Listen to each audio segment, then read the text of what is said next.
ito ay rated SPG. Striktong patnubay at gabay ng magulang ang kailangan. Maaaring may masiselang tema, lengguwahe, karahasan, sexual, horror o droga na hindi angkop sa mga...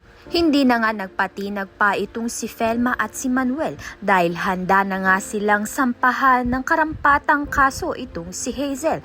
Kasama ng mga abogado nila ay kinita nga nila itong si Hazel. Wala nga kaalam-alam itong si Hazel na sasampahan na nga siya ng kaso ni na Felma at ni Manuel.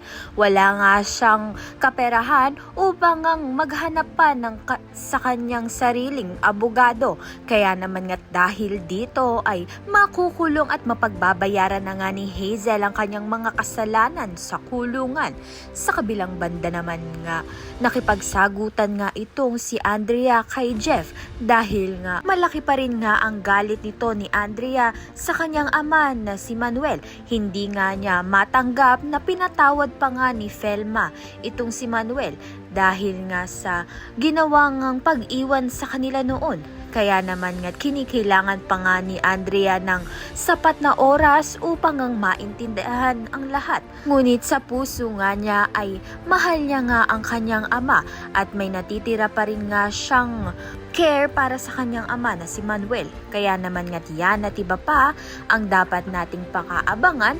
Maraming salamat sa iyong panonood.